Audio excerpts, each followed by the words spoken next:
Hello, I'm here with the host of SGTbull07, the YouTube channel, as well as SGTreport.com. Sean, thank you so much for being on the show with us today. Daniel, thank you, man. I really appreciate it. And you've sort of inspired me at the beginnings of my channel, and you were having all your success and really giving some great commentary about economics, Keynesian versus Austrian economics, and I learned a lot from you, so thank you. Well, I appreciate that. I can tell you I check your site regularly at SGTreport.com. I love that site, and it's become something that I regularly check in the morning. I check my Drudge Report, Zero Hedge, and SGT Report. Sean, if you could just let us know, what I'd really like to talk about is not only what's going on in the overall economy, but people becoming active citizens. You have a very successful YouTube channel. You have a very successful blog. When did you decide to go from concerned citizen to what you have now, where you've interviewed some of the smartest people in the world, you have a great blog. What was it that made you go from concerned to active? Well, it's kind of a long story. I'll give you the Cliff Note versions if I can. You know, my friend Chris Duane, in his Greatest Truth Never Told series, reminded me of Charles Mackay's quote, "Men go mad in herds and only come to their senses slowly and one by one." I was working for a Fortune 50 corporation, which everybody would recognize the name of, and I was a mid-level executive for the better part of a decade. I was making, $100,000 a year, plus benefits, and working in the marketing department for this very successful company. I was really living the dream, Daniel, and there was somebody in that marketing department who pushed me on the 9/11 issue, and he thought 9/11 was a false flag operation. I thought that was crazy. So the more I looked into that issue, the more I began to wake up. And so it's been sort of a long process, but I was working with people, and we all know folks, who can't wake up. They're part of the herd, and they need to wake up one by one. They just haven't done it yet.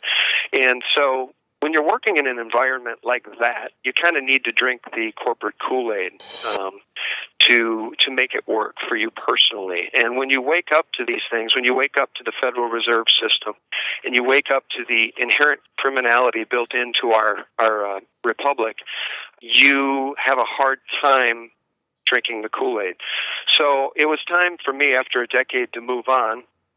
And so basically, to answer your question, my awakening happened slowly from about 2003 to 2004, 2005, and when I learned about the Federal Reserve by watching Bill Still's The Money Masters and watching some other documentaries, I really woke up.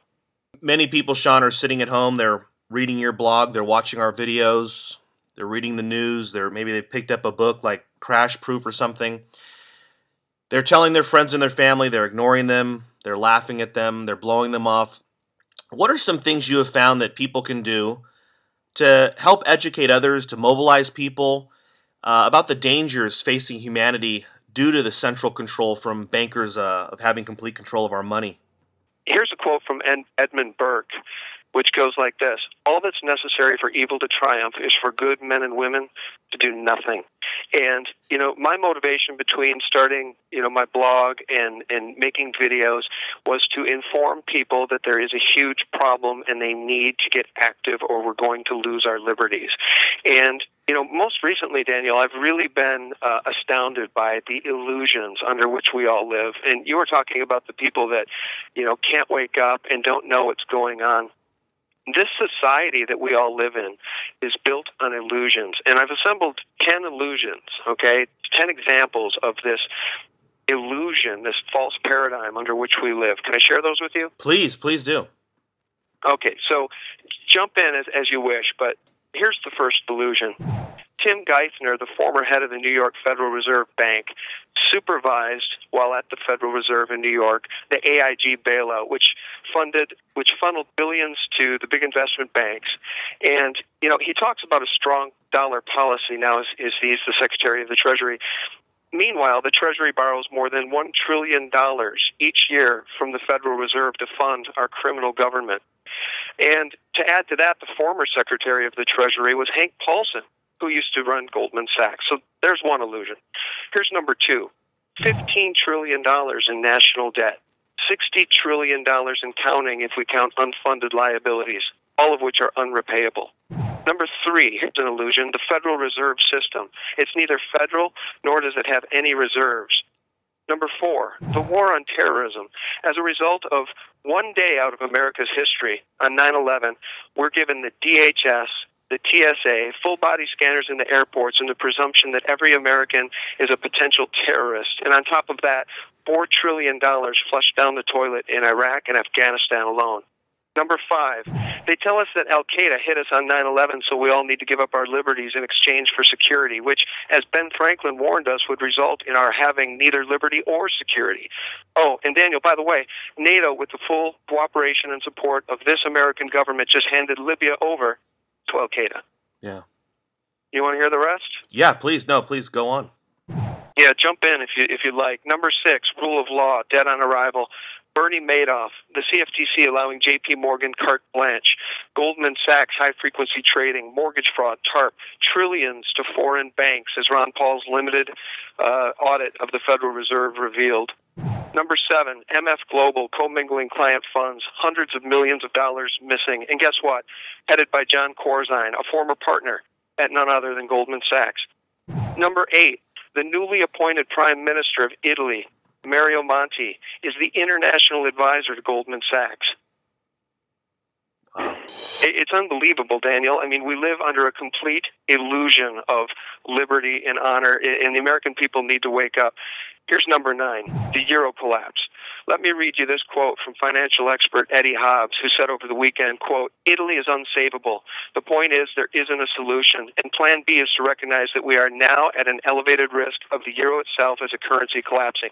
If you have any cash at all, you need to seriously consider getting some of that cash out of euro and out of this jurisdiction. The ideal safe haven is gold."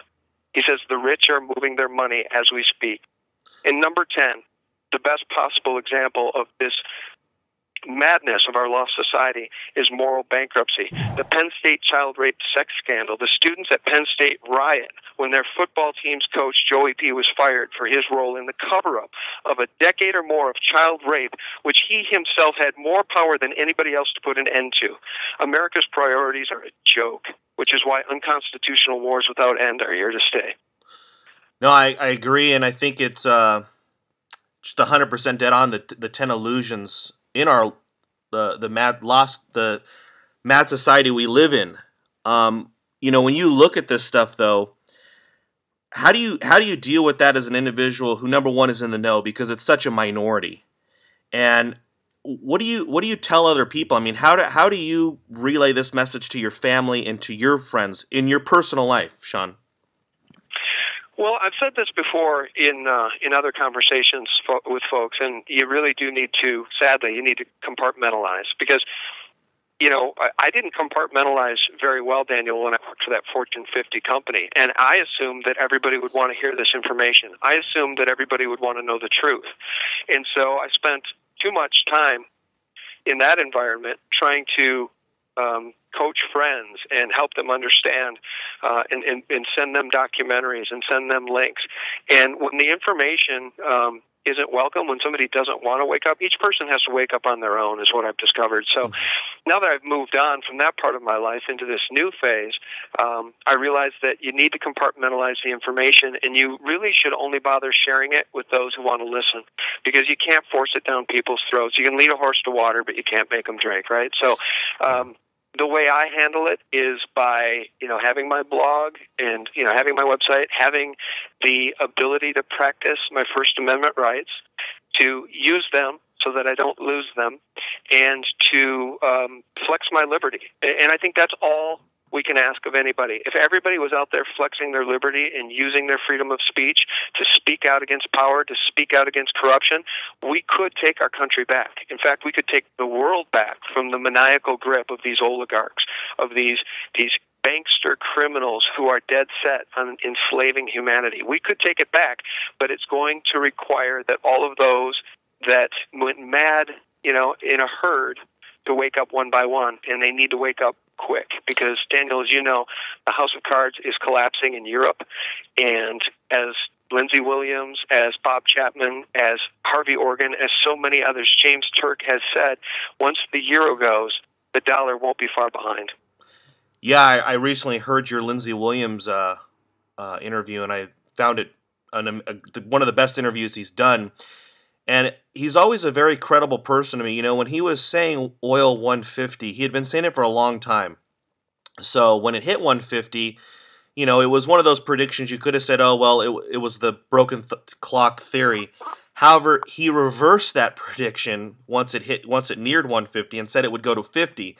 And that point in time, I'll be honest with you, I said, no way will oil go from 150 to 50. Sure enough, it went from 150 down to the 30s. And now what Lindsey Williams is saying is that by the end of 2012, we could literally have a dollar that is worthless.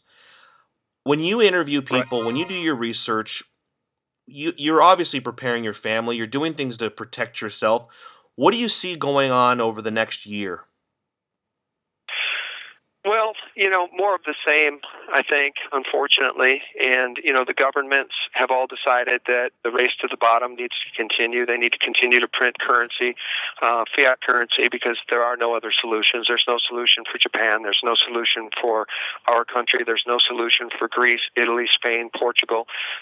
Germany is expected to either bail out the euro zone. Otherwise, the ECB needs to just continue to print money hand over fist. And Germany doesn't want that because they're scared to death of hyperinflation, which they should be, because in the Weimar Republic they suffered devastating hyperinflation, which I think is coming here. It may not happen in the next year, as Lindsey Williams, has predicted. It may. Who knows? Maybe they can string it out for another 2 years or 5 years. But the collapse is inevitable, and the smartest people have been saying that for a very long time. Does that mean it's going to happen tomorrow or in the next 12 months, as Lindsey Williams has predicted? I don't know, but I definitely think, as we've seen with MF Global, we've seen Lindsey Williams' prediction on a micro level, Daniel, come true, in which he says that even multimillionaires, if they're only in paper, if their investments are only in paper assets, they will lose everything. And we watched that happen in real time with MF Global. People who were in money market accounts lost, 30, 40, 50% of their money, and there's still hundreds of millions of dollars missing from MF Global. So I think that this will all come to pass, and the only thing that you can count on is physical precious metal. It's the only insurance policy that I can advise people to, reasonably consider purchasing. And it falls on deaf ears a lot of times, I'll be honest with you, in my own personal life. And but again, going back to the Edmund Burke quote, it stands to reason. Every person needs to wake up on their own. Yeah, most people, this Western society, they have been brainwashed and conditioned into believing that the fiat currency, this debt-backed money that we use, is legit. It's the real deal. It's worth exchanging for goods and services, and so they don't even consider gold and silver. In fact, they think gold and silver is a bubble, when obviously it's definitely not a bubble. Especially, central banks weren't buying tech stocks or real estate, but central banks are buying gold. In your search for truth, I can tell you, for me, I have learned so much since I came on to YouTube. What are some important people, books, and websites that you'd like to recommend to others who are just starting, or who may be pretty deep in it, but want to make sure that we're not missing anybody out there that's important to read, or websites to check? Well, one of the books that was a bit central to my awakening, believe it or not, was written by a liberal author, a female who I do greatly admire. Her name's Naomi Wolf, and she wrote a book called Letters of Warning to a Young Patriot, and she talks about the 10 steps that every draconian government takes, the 10 draconian measures that every fascist government takes as they close down liberty and as their free society closes. They did it in Germany. Stalin did it. It's just a repeatable thing that started to unfold really probably under Clinton when they dismantled Glass-Steagall, but it really happened in a big way under Bush and now Obama. These 10 steps are pretty much now complete in this country. You guys can Google Naomi Wolf's videos. She's done speeches on it. If you don't want to read the whole book, you can watch her give a speech on the 10 steps. I think it's called Letters of Warning to a Young Patriot, Naomi Wolf. If you put that in the YouTube search engine, you can watch just a gripping 45-minute discussion that she gives about that. Russ Baker's book, Bush Family of Secrets, also just an absolute eye-opener. I mean, you just cannot even believe. In my previous worldview and paradigm, I considered myself a conservative. I identified to some extent with the Republican platform as supposedly related to fiscal responsibility and things like that. We now know, Daniel, you and I both know that the right-left paradigm is an absolute joke. Yeah. But that book woke me up because, oh my goodness, if you take a look at the Bush family and their connection to the CIA and Prescott Bush before George Sr., who was the head of the CIA, Prescott Bush working with other oligarchs and banksters to try to overthrow the government, all on record.